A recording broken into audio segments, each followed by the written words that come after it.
तो hello and welcome back friends to engineers का अड्डा। तो कैसे हैं आप लोग? उम्मीद करता हूँ सब बढ़िया है और प्लेलिस्ट को आप लोग देख रहे हैं। प्लेलिस्ट को आप लोगों ने अभी तक एक्सेस कर लिया है। तो आज मैं आप लोग के लिए लेकर आ चुका हूँ आर्टिफिशियल इंटेलिजेंस प्लेलिस्ट की और एक वीडियो और एक बहुत ही most important algorithm, search algorithm, जिसका नाम है ए स्टार सर्च एल्गोरिदम। ये एग्जाम में पूछे जाने वाला one of the most important concepts है। इससे एग्जाम में क्वेश्चंस काफ़ी दफ़ा पूछे जाते हैं। तो आज हम लोग इसी एल्गो के बारे में देखेंगे विथ एंड सॉल्व एग्जाम्पल, जिससे कि आपका पूरा कॉन्सेप्ट क्लियर हो जाएगा। तो अगर आप लोग मेरे चैनल पहली बार आए हैं या फिर पहले भी आ चुके हैं लेकिन अभी तक सब्सक्राइब नहीं किया है तो चैनल को जरूर से सब्सक्राइब करें, इस वीडियो को लाइक करें और अपने फ्रेंड्स के साथ शेयर भी करें। तो चलिए वीडियो को शुरू करते हैं।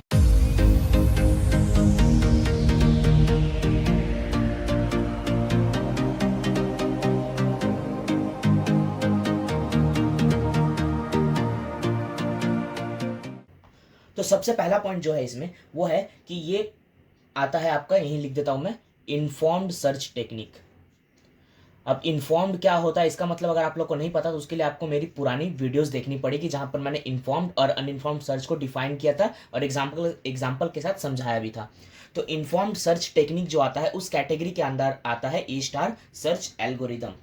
इन्फॉर्म सर्च का जस्ट मैं आप लोग को एक आइडिया दे देता हूँ कि इसका मतलब होता है कि हम लोग को गोल्स तक का डिस्टेंस जो है, मतलब गोल तक पहुंचने के लिए कितना खर्चा लगेगा, कितना टाइम लगेगा, वो सब कुछ हम लोग के पास एक आइडिया रहता है, एक ह्यूरिस्टिक वैल्यू रहती है हमारे पास। तो इसीलिए फॉलो करता है इन्फॉर्म्ड सर्च। अब इसके बाद इसका एक फॉर्मूला है जो आप लोग को याद रखना है और एग्जाम में लिखना है, F of N is equal to G of N plus H of N. ये फॉर्मूला आप लोग को याद करना है और इसी फॉर्मूला से हम लोग का एक एग्जाम्पल भी हम लोग अभी सॉल्व करेंगे। तो एफ ऑफ एन यहाँ पर क्या है, ये है हमारा आउटपुट, मतलब कि हम लोग को क्या निकाल रहे हैं, एफ मतलब डिस्टेंस निकाल रहे हैं, हम लोग कॉस्ट निकाल रहे हैं कि कौन सा शॉर्टेज डिस्टेंस। मान लीजिए यहाँ पर एक है, यहाँ से ऐसे 3 रास्ते खुलते हैं, 1 2 3, ये आगे फिर यहाँ पर जाता है और यहाँ पर गोल है, मान लीजिए, ठीक है, इस टाइप से है। तो यहाँ पर जो है, यहाँ से यहाँ तक का डिस्टेंस एक होता है हमारा जी ऑफ एन, और जो यहाँ से यहाँ तक का है इसको कहते हैं F of N. F of N मतलब कि हर एक पॉइंट जो भी हम लोग निकाल रहे हैं उसका डिस्टेंस कितना है। G of N G of N मतलब होता है actual cost, G of N यानी कि एक्चुअल कॉस्ट, और एच ऑफ एन होता है ह्यूरिस्टिक वैल्यू या फिर प्रिडिक्टेड वैल्यू। प्रिडिक्टेड वैल्यू को ही ह्यूरिस्टिक वैल्यू कहते हैं हम लोग। तो ये जी ऑफ एन होता है एक्चुअल कॉस्ट और प्रिडिक्टेड कॉस्ट, इन दोनों को ऐड करेंगे, फिर जो रिजल्ट आएगा उसमें हम लोग यहाँ पर सब्स्टिट्यूट कर देंगे। इसका जो नेक्स्ट पॉइंट है, जो मोस्ट इंपॉर्टेंट पॉइंट है, वो है कि ये प्रोवाइड करता है हम लोग को ऑप्टिमल सॉल्यूशन। ये गारंटी देता है ऑप्टिमल सॉल्यूशन का, लेकिन नॉट गुड सॉल्यूशन।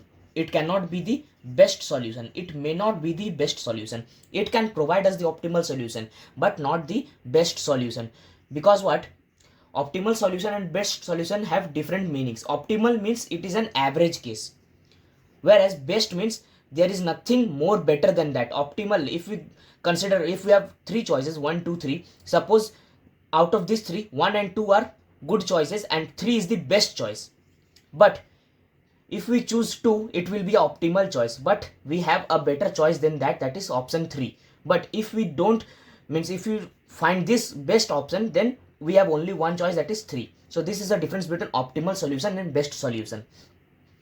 तो इसको अगर हिंदी में समझे तो एक एग्जांपल है, समझ लीजिए कि जो होता है हमारा, मान लीजिए ये एक क्लास है, ठीक है, ये क्लास है 1 2 3, ये हो गया फर्स्ट बेंचर, ये मिडिल बेंचर, ये बैक बेंचर। अब जो बैक बेंचर है वो पढ़ाई में 0 होगा, स्पोर्ट्स में टॉप होगा। जो मिडिल बेंचर है वो पढ़ाई में एवरेज होगा, स्पोर्ट्स में एवरेज होगा, करिकुलर एक्टिविटीज में एवरेज होगा। और जो फर्स्ट बेंचर है वो क्या होगा, पढ़ाई में टॉपर होगा और स्पोर्ट्स में 0 होगा। तो ये है डिफरेंस, यानी कि ऑप्टिमल, यहाँ पर जो ये सेकेंड मिडिल बेंचर है ये है ऑप्टिमल और ये है हमारा बेस्ट। इनसे भी काम चलेगा, ये 70% लाने वाले बच्चे हैं, 90 नहीं लाते तो क्या हुआ, लेकिन बाकी काम भी करते हैं। तो ये ऑप्टिमल है, एवरेज केस, और ये टॉपर है तो ये नहीं है। तो ये हम लोग को क्या प्रोवाइड करता है, ये हम लोग को प्रोवाइड करता है ऑप्टिमल सॉल्यूशन, यानी कि एक एवरेज सॉल्यूशन। तो ये 3 पॉइंट अभी तक आप लोग को लिखना है। पहले कि ये इन्फॉर्म्ड के ऊपर काम करता है, इसका ये फॉर्मूला लिखना है, जी ऑफ एन मतलब क्या है, एच ऑफ एन मतलब क्या है, और ऑप्टिमल सॉल्यूशन प्रोवाइड करता है। अब इसके बाद हम लोग चलते हैं एक एग्जाम्पल को देखते हैं। तो यहाँ पर हमने एक ग्राफ ले लिया है इस एग्जाम्पल को हम लोग समझेंगे, ए स्टार एल्गोरिदम से सॉल्व करेंगे इस क्वेश्चन को। हम लोग को फाइंड करना है एस से जी तक का डिस्टेंस, शॉर्टेस्ट रूट, जो कि हमारे पास ऑप्शन है, ये एक ऑप्शन है, एक, ये दो, ये यहाँ से तीन, चार, चार पांच ऑप्शंस हमारे पास अवेलेबल है, जिसमें से हम लोग को शॉर्टेस्ट फाइंड करना है। तो पहला स्टेप क्या है, यहाँ पर आप लोग और चीज जानना है कि ये जो 4 3 है, जो कि ये डिस्टेंस के साथ लिखा हुआ, ये है इसका एक्चुअल कॉस्ट, इसको कहते हैं एक्चुअल कॉस्ट। और ये जो ऊपर में लिखा है 14 12 11, ये इसको कहते हैं ह्यूरिस्टिक वैल्यू। तो यहाँ पर हम लोग एक फॉर्मूला को देखिए, ये जो जीएन है, जीएन यानी कि ये वाला चीज, इसको कहते हैं जीएन जो एक्चुअल कॉस्ट है, और एचएन यानी कि ह्यूरिस्टिक वैल्यू यानी कि प्रेडिक्टेड वैल्यू। और ये 12 यहाँ पर इसलिए आप लोग ये भी देख सकते हैं कि यहाँ पर 14 है, यहाँ पर 12 है, जैसे जैसे हम लोग दूर जा रहे हैं, गोल की तरफ जा रहे हैं, ये घट रहा है। ये इसलिए लेस हो रहा है क्योंकि ये स्टार्टिंग से एंड तक का प्रिडिक्टेड वैल्यू है, नेक्स्ट नोड तक का नहीं। ये जो 4 है ये एस से बी तक का है, लेकिन ये जो 14 है ये एस से जी तक का प्रिडिक्टेड शॉर्टेस्ट वैल्यू है। तो इसलिए ये जैसे हम लोग गोल की तरफ बढ़ रहे हैं वो वैल्यू घट रही है। तो इसको कहते हैं ह्यूरिस्टिक वैल्यू और इसको कहते हैं एक्चुअल वैल्यू, एक्चुअल डिस्टेंस। तो अब सबसे पहला स्टेप हम लोग को क्या देखना है, एक एक करके सारे नोड्स को हम लोग को ट्रैवर्स करना है, उसमें से शॉर्टेस्ट लेना है। तो पहला स्टेप है हमारा एफ ऑफ एस, यानी कि एफ ऑफ एन था, अब यहाँ पर एफ ऑफ एस, क्योंकि हम लोग एस से starting point, F of S is equal to क्या करना है, G of N. G of N यहाँ पर क्या है, कुछ नहीं है, तो हम लोग जीरो लेंगे, जीरो प्लस, और ह्यूरिस्टिक वैल्यू क्या है 14, एच ऑफ एन 14 है, तो इसको लेंगे हम लोग 14। तो ये हो गया हमारा पहला स्टेप, स्टेप 1। इसके बाद हम लोग को क्या करना है, इसके बाद हम लोग जाएंगे एस से, हम लोग एस से हमारे पास कहाँ कहाँ जाने की रास्ता है, एस से बी तक जा सकते हैं, सी तक जा सकते हैं। तो एस से बी जाते हैं और एस से हम लोग सी भी जाते हैं। तो एस से अगर बी जाते हैं हम लोग, तो क्या है formula, G of N. G of N यहाँ पर क्या है, एस से बी तक का 4 plus heuristic value 12 is equal to 16। उसी तरह एस से सी तक का क्या है, 3 प्लस 11, तो इस कितना आ रहा है 14। तो अब यहां से हम लोग को देखना है कि शॉर्टेस्ट कौन सा है, यहाँ 16 है, यहाँ 14 है, तो हम लोग का आंसर आएगा 14।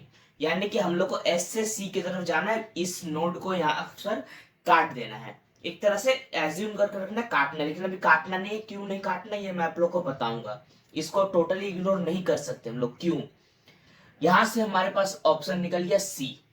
अब हम लोग क्या करेंगे, एस सी तो हम लोग ट्रेवर्स कर लिए, एस सी से हम लोग जाएंगे, अब कहाँ का ऑप्शन है, सी से डी तक का ऑप्शन है, ई तक का ऑप्शन है, तो एक है डी और एक है ई।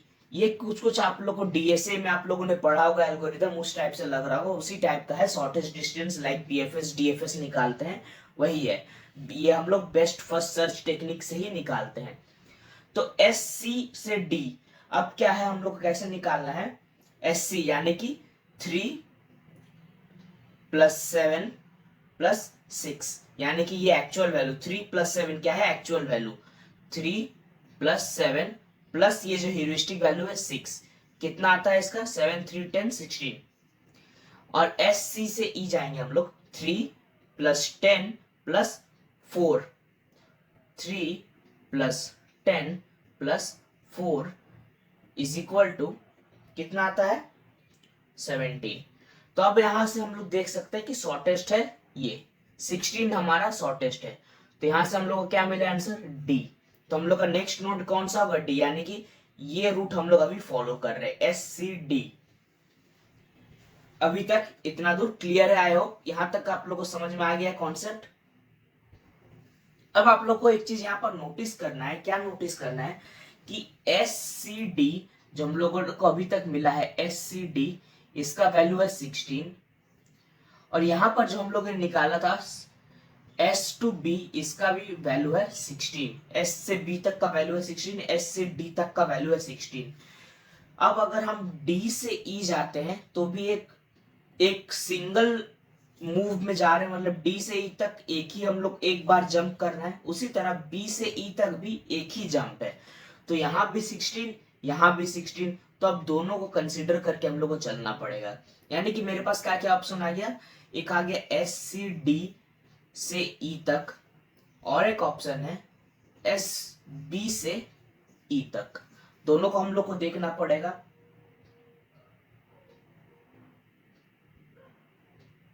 और एक तीसरा भी है, एस बी ई से लेके एस बी एफ तक का भी रास्ता है हमारे पास। हम लोग यहाँ भी एक स्टेप में जंप करेंगे, तो यहाँ पर और एक लिखेंगे एस बी एफ।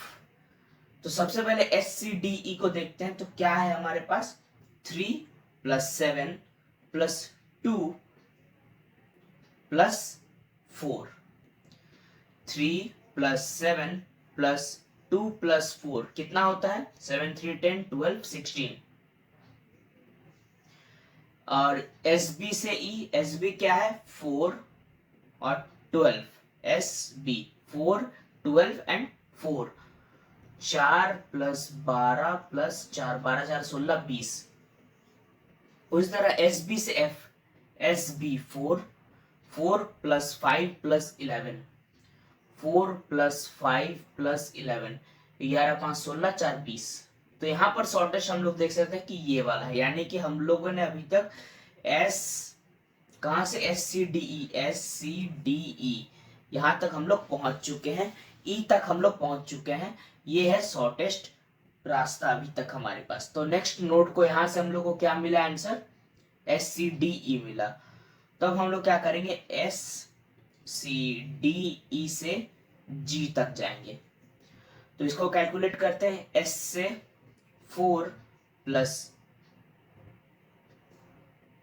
4 नहीं, आई एम सॉरी, 3 + 7 + 2 + 5 + 0 = 17। ये है हमारा फाइनल आंसर यूजिंग ए स्टार सर्च एल्गोरिदम।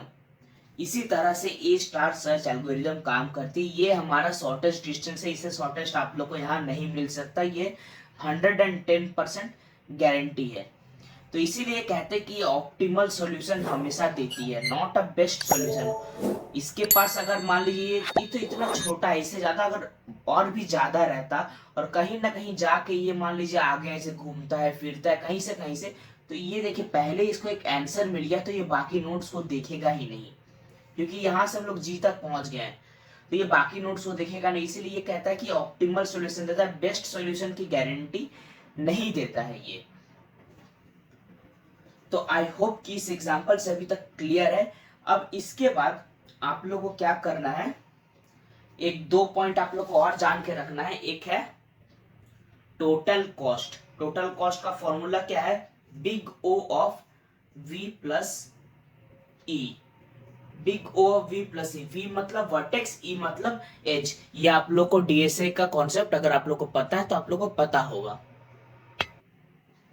या फिर इसको हम लोग ये भी लिख सकते हैं, big O of B power D, where B मतलब क्या है, बी यानी कि ब्रांच फैक्टर और डी यानी कि डेप्थ। तो ये फॉर्मूला भी आप लोग मेंशन कर दीजिएगा अपना पॉइंट्स बढ़ाने के लिए आंसर में। और स्पेस कॉम्प्लेक्सिटी भी होती है इसके अंदर। स्पेस कॉम्प्लेक्सिटी क्या होती है, big O of B power D. ये दोनों सेम है तो याद रखने के लिए भी दिक्कत नहीं आएगी, टाइम कॉम्प्लेक्सिटी और स्पेस कॉम्प्लेक्सिटी। और मैंने यहाँ पर जो कुछ भी आप लोगों को समझाया, ये सब कुछ आप लोग को मेरे नोट्स में मिल जाएगी। नोट्स बिल्कुल फ्री है, एक्सेस कर लीजिएगा। डिस्क्रिप्शन बॉक्स में लिंक मिल जाएगी नोट्स की, तो आप लोग वहां से जाके नोट्स डाउनलोड कर लीजिएगा और अपने नोट्स तैयार कर लीजिएगा। और या ना जो मैंने बताया ये तो है ही नोट्स में, और इसके साथ एक्स्ट्रा और भी कुछ आप लोग को पॉइंट्स मिल जाएंगे। अगर आप लोग को पसंद आए तो आप लोग लिख भी सकते हैं। तो मैं उम्मीद करता हूं दोस्तों कि वीडियो आप लोग को पसंद आई, इंफॉर्मेटिव लगी। अगर कुछ भी मदद हुआ हो तो दोस्तों के साथ शेयर कीजिएगा ये वीडियो, और और सब्सक्राइब करना बिल्कुल ना भूलें।